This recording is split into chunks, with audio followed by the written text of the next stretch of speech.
record. Jeff Vansickle, 632 versus Rob Mattson, 722.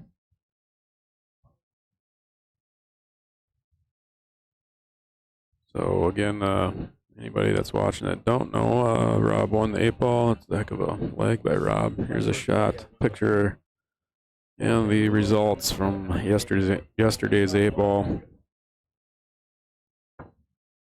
Good payouts.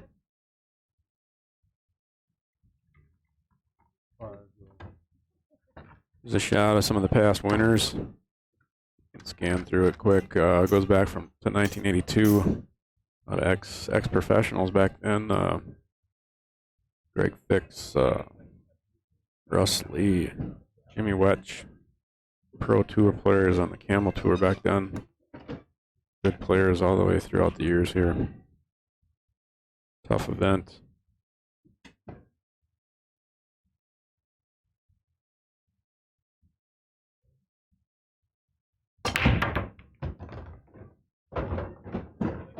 Rob pops it really good. Almost made all of them. Set up very nicely on the 2-ball. We'll take that break every game.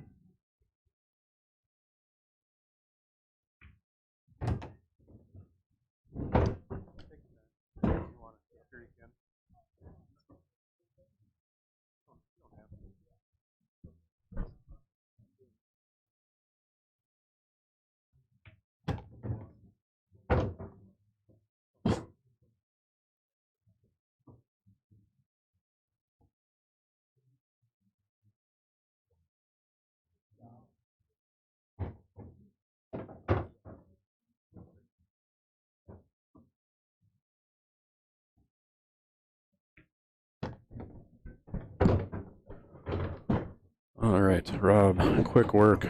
That's a wide open spread. Jeff does not want to see that break very often in this match.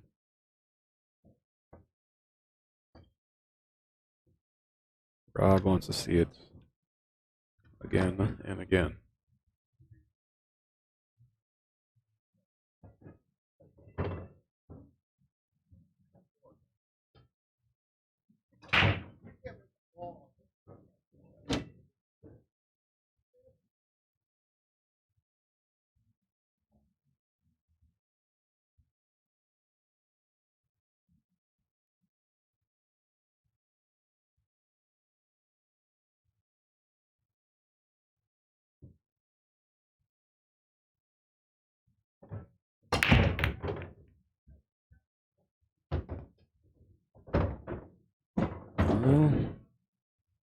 Not too bad there, besides the 7-ball. Be a little tricky, but what Rob does to get on that.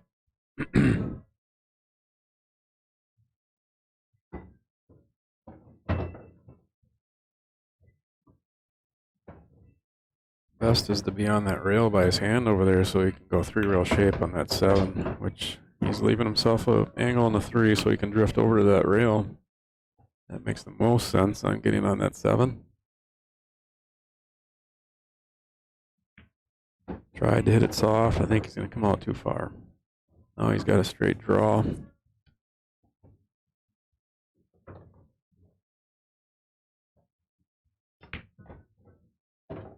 Wow, hit that one very good.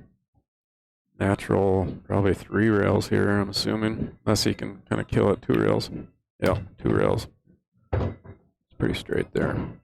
Excellent out again by Rob.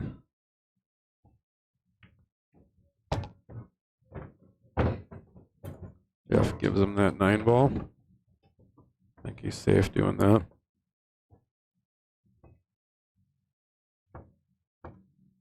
Rob starting out firing.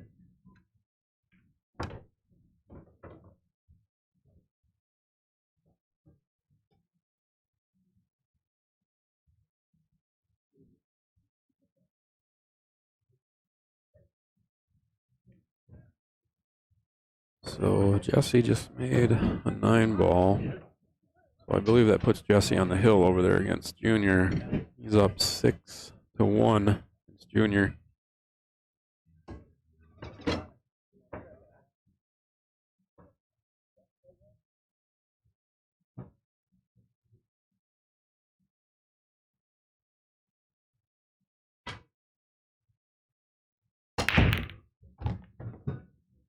Yeah, he's smashing the break, but that one definitely was strange. All the balls just came down to the one end. That is kind of crazy how that happened. I don't think he's gonna run 3 in a row, but I guess I shouldn't say that. See if he pulls off a miracle. But kind of a tough push out here too. I don't know. Might push to I don't know.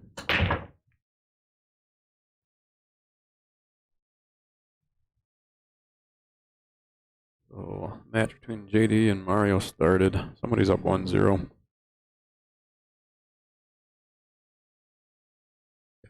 Tim Tunjum's going to join me here just for a little bit. All right, I got you turned up, Tim. Can you hear me? Okay. Can you hear me now? Can you hear me now? Yeah, so. How's it going today? Oh, not too bad. I just sucked it up, but other than that, I ended up. Check you out again like we did yesterday.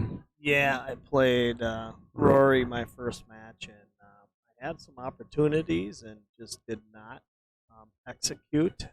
I kind of sucked starting out, you know, with a tough draw right away, just like I did yesterday. Yeah. And then it's hard for me to get rolling right away sometimes, and then I lost that match 7-4 and had some opportunities and just could not execute. I just got some. I was down 4-0 and I was just getting some bad rolls, but I was shooting bad too, so I just really wasn't, wasn't playing in sync. Yeah, and then I got coming back, and then I ended up losing the match 7-4. But looks like you rolled Mark Kukluk. Yep, I played good against him, and then he he kind of struggled a little bit. I played, then I ended up playing Charlie, and we had a pretty good match until about 4-4, and then I started playing pretty good. Okay.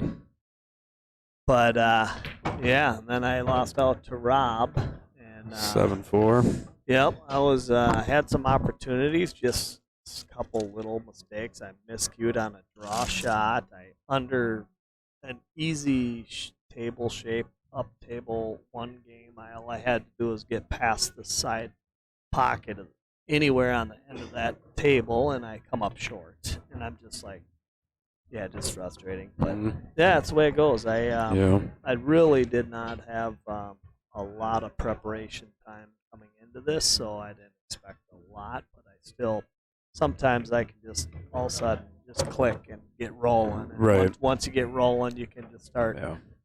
But that's how it goes. Yeah, and like you said, you started out with both days, tough draw right away.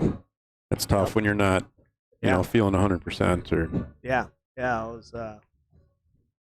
And I had opportunities too, but that was a good win over there with JD, huh? Yeah, it was a big win for him. Wow, he puts in a lot of time.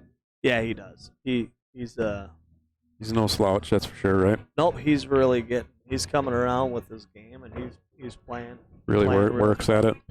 Yep. Yeah, I had a match with him up at CR's, and we played. Raced a 9-8 ball for $100 and for 500 it was, and I played him the first match and I rolled him pretty good, and then he wanted to play on the TV table and we switched to that, and then it got pretty late and he started slow playing and safety breaking and just slowed it down and just tried started tying up the table, and he changed speeds on me, and I basically just was like not into playing that. Right. I just kind of frustrated you. I tried running out and got caught on run outs, and he ended up coming back and winning that match, and then it was real late. It was like 1 in the morning by the time we were done, so I just called it a night. But no, this tournament he's playing quite a bit faster, and I think Rich warned him about that because they can't. Yeah. You can't, especially the 8 ball didn't get until what Right, time? right. What was it? Those last, like, I don't know, like the last hour or two really went slow. Like, it was prolonged. I know some people in the chat room were kind of talking about Rory kind of taking his time a lot, and he did kind of, but yeah. You know, you get to that point, and it's a little different if you're towards the finals, you know. Yeah. But you can't you know. Yeah, I'm not. I'm more of a faster player myself. I like that. Yep. But I think it's more fun to watch faster players that, especially when they're getting out. It just seems it's more fun to watch. yeah, like Rob. Yep. Watching Rob. Yeah. That's why so many people love watching that guy play. Exactly. And he's all animated and stuff. Right. It's pretty funny. And he plays good. He makes all the shots. And yeah. Makes it look easy when he's going that fast too. Yep. And you know, when you do shoot that fast, sometimes I will at home. I'll just start shooting fast like that, and you can really get into stroke. Yeah. You know, it's just like a rhythm. Like a confidence rhythm booster. Yeah, and sometimes I'll play some of my best pool that way, but I get into these tournaments and I slow down, and then I calculate everything so much and make sure you're not doing something wrong. But yeah. Looks like Rob's rolling here pretty good. Yeah, he ran a 2-pack right away. It was just open table. This one he had kind of a funny break. All the balls went down to the end rail. Yeah, we're going up to Evelette. It's the weekend after Thanksgiving is the Evelette tournament, and Okay. he won it last year, and it was. Where's Evelette? It's northern Minnesota. It's on the Iron Range. It's like an hour north of Duluth, and it's. That's a singles. By Virginia. Singles tournament. Singles tournament, and it's really it's kind of a fun tournament because there's like 5 bars on Main Street, and they're all within a block. Literally, they're like wow. Yeah, it's and then what they do is they have 32 players at each bar. And the final 4 of each bar makes it to the finals on Sunday. And then they have a big Calcutta for Saturday night for the Sunday players, that everyone that qualifies out of their bar. Okay. And at all the bars, they put on a big spread of food and stuff, and so it's free food for all the players, and it's really fun. It's a great. You and Rob are going to that? Yep, we're going to it, and then and it's just it's like going back in time up at these old bars. Yeah. It's just old school pool.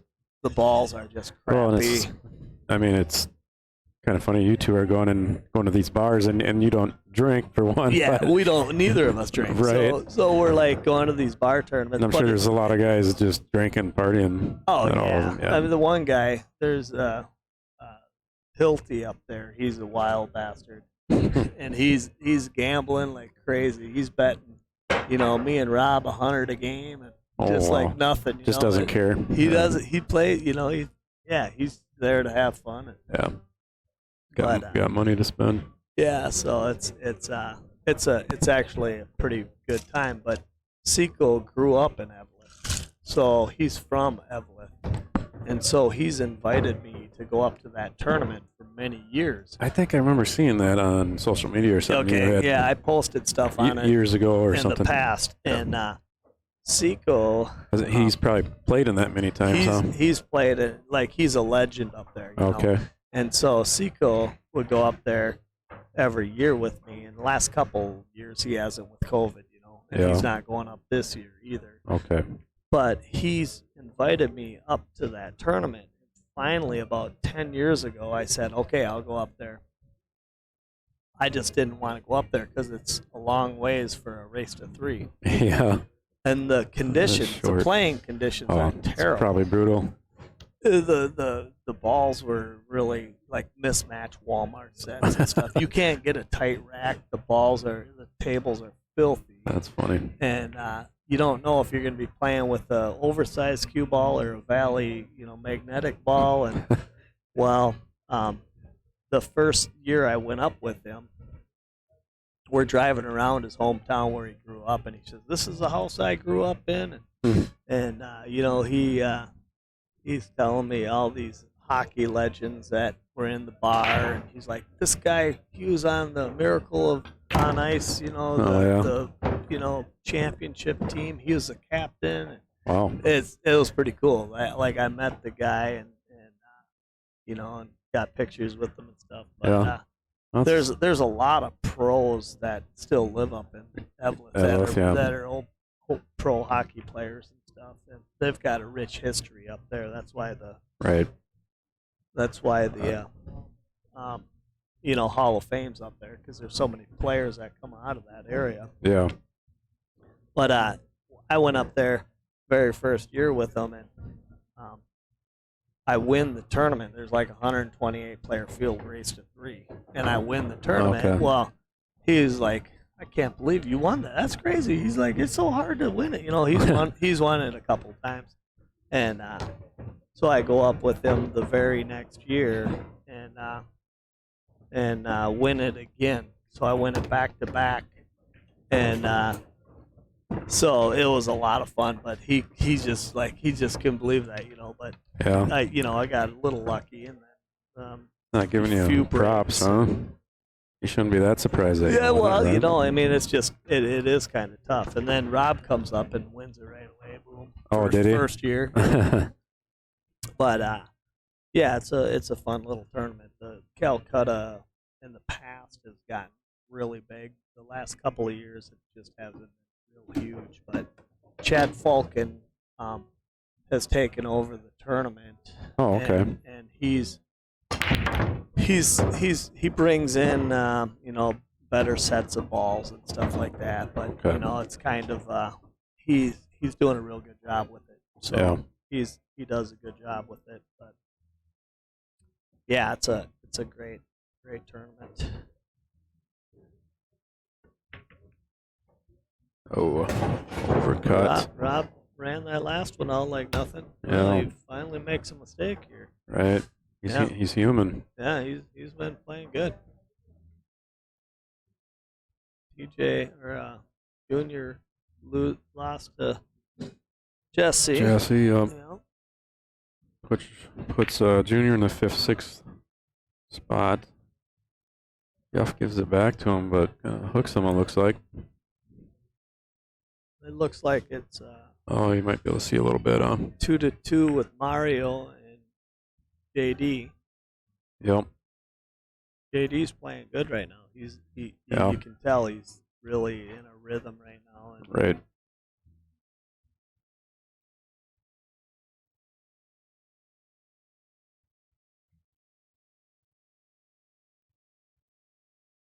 good shot by Jeff. Yep. Real good. Rob will jump this one in. He's not even gonna try it. I am surprised. He's gonna try and come around and kick behind the one, you think? Oh, he's kind of looking at that right now. See? I'm really surprised. He just pointed where he wants to hit. An easy jump shot. He hit it good though. Yeah, he did. Wow, looked them right back. Got rewarded for a good hit. Yep, that was a good shot. Yeah, he made that look easy. A lot of guys stand there and really eyeball that up before they hit it. He just went right down and shot it. Well, it wasn't Not a gimme. super difficult 3-railer because it's pretty much. It was a natural. Kind of a natural shot, but still, it's not. I mean, he made it look really easy.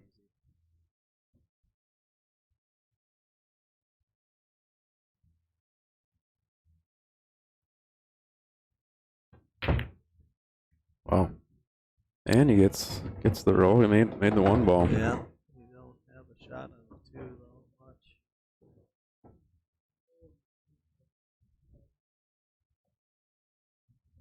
Wonder if he's gonna try and thin it, get it out to the middle and go 2 rails behind the 5-ball, Yeah, it looks like that's what he's. or 1 rail behind the 5-ball. Oh, that's a good shot. Use the 4. Oh, he might have sold out. Yeah, it went a little far.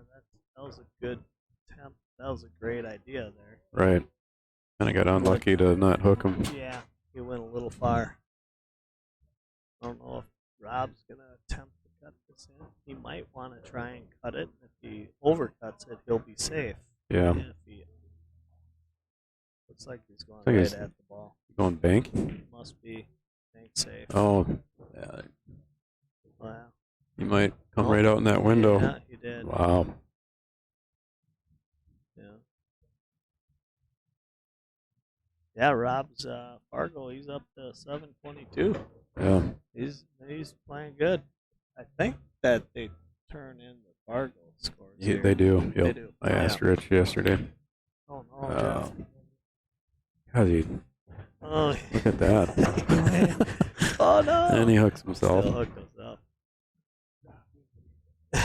It got me, he said. Oh my gosh, he's funny. He shoots up at shooters a lot, doesn't he? Yeah. Yeah, he works up there and then he plays out of there. You go to those events often?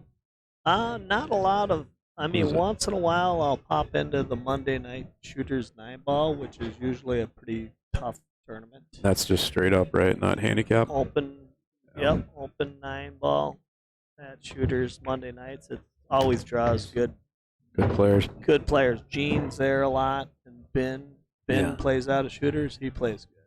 Yep. Gene and him play real good. Yeah, that Ben has impressed me. I went up there once a while ago when Shane was in town. Yeah. And I ended up, I drew him right away. I have no idea who he is, and he basically ran the set. He did it against Shane too. He played. That's what I heard. He beat him. Shane. He plays real solid. I'm like, I lost. And someone said, "Well, who'd you play?" I'm like, I don't know, some Ben guy. And he's like, "Oh yeah, he's probably one of the best shooters here." Yeah. I'm like, "Oh, okay." Yeah, he plays good. But he played perfect on me, just about. Yeah.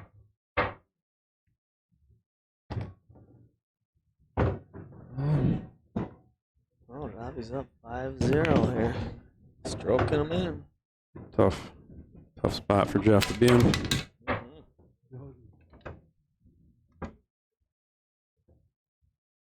Yeah, so Ben has he has a 9-foot that's got like 4 1/8-inch pockets on it. So Okay. He's only gonna get better. He plays tough.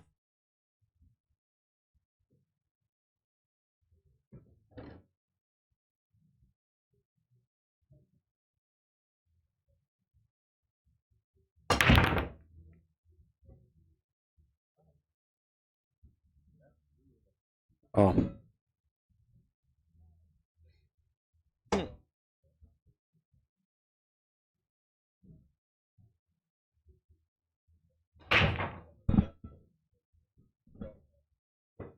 Oh, the Mario JD match. Somebody's up 3-2. Or 4-2, I mean. I think Mario is. He just broke, because it was 2-2. Okay, yeah. Must have. And he was breaking. So won the last couple. Yep. Yeah, this is this 9-ball bar box can be brutal if you're not breaking good. You have no chance. You know? Yeah. You got to be breaking and playing good. You know. Went for the corner, missed another cut shot.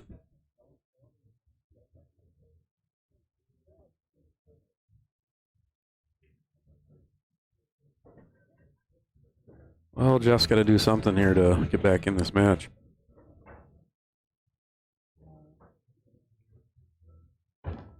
Yep. Time to go now. He's capable. Yeah. I think he's taken second in this tournament. Really? I think the one year he might have got second to Randy Lamar in the 9-ball. Yep. Uh-oh. I think he might have got lucky there. He might have got it, Yeah, I think he's got it.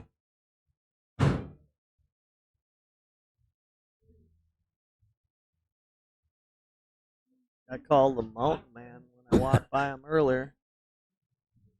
Grizzly Adams here. Grizzly Adams does have a beard. That was a good shot, good stroke, and he got a nice kiss out there. Yeah. Looking good here. Sometimes it just takes one good game to run out, get right into stroke.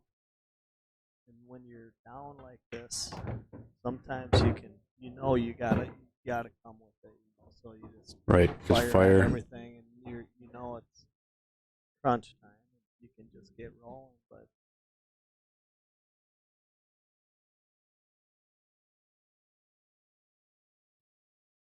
Mario got out on that one, so now Mario's got 5-2 lead. JD pressed the guard.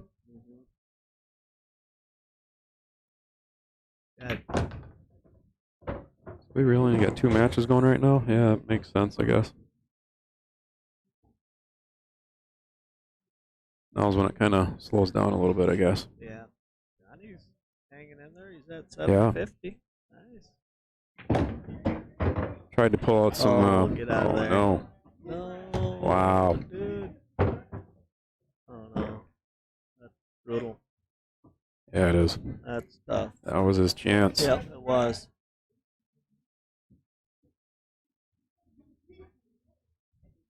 Hate to say it's impossible to come back from this, but it might be impossible. Are they, something going on down there with the JD match?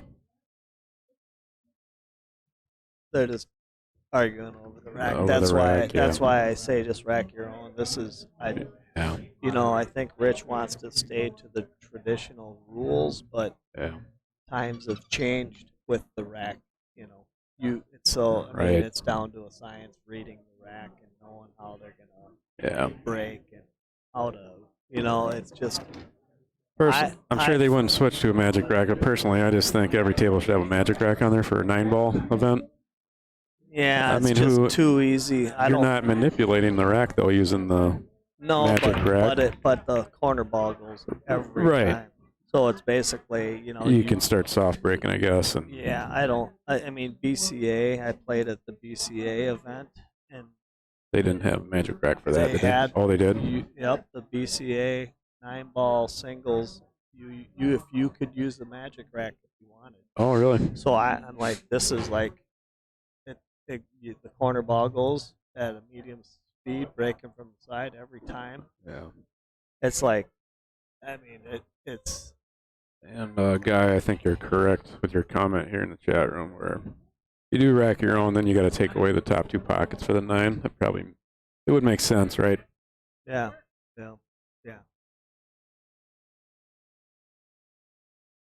I've mentioned it before, but years ago when I was kind of up and coming, trying to get better player back at Jackpot, I think it was ACS or something, I ended up playing Derek McMaster in a singles event, 9-ball, and he kept checking my rack, and you could rack your own, and I'm like, at that time, I didn't know, like, why are you looking at my rack? He was just reading it. Right, and I was trying to figure out, okay, what the heck are you doing? And he was just flat out straight with me and said, well, if there's a gap here, I can make the 9-ball a lot easier.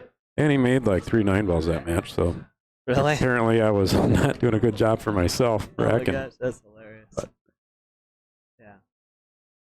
yeah, no. There's definitely a science to the racking. There's ways to read the the rack and well, Derek definitely had it down back years ago. Yeah, no, it's. Mario took a break, it looks like, after that little argument they had. Looks like he was just complaining how JD was racking for him. But Mario is up 5-2. I think Jeff might have came out okay there, huh? Not sure. Yeah. He kicking here, yep.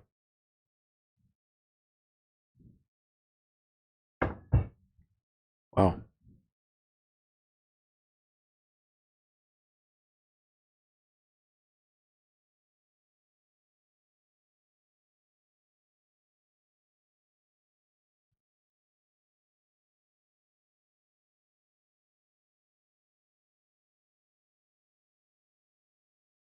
Kind of surprising how empty it is in here, huh?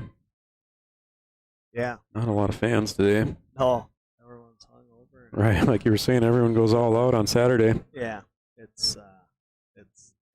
was hopping here yesterday. It was. It That's what was a big party. that's what Rich is gonna do now. He's changing it now because Yeah. they're still arguing. Yeah. Mario came back and looked at the rack again, and now the tournament director's over there, Rich Arntz, talking to him. Yeah.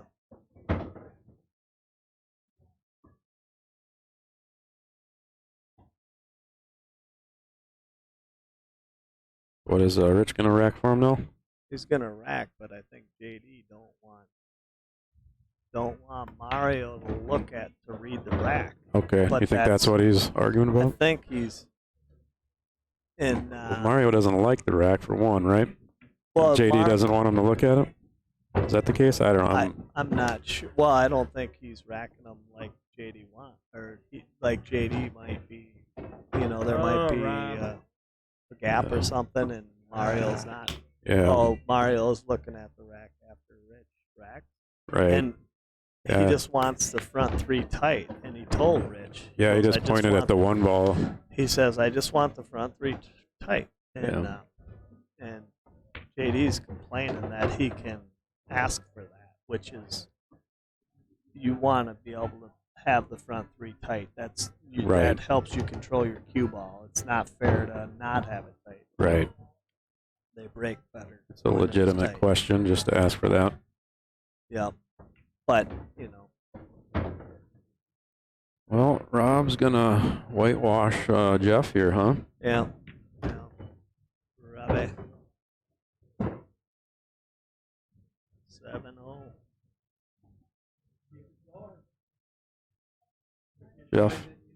Jeff looks at him and says, keep it going. Yep.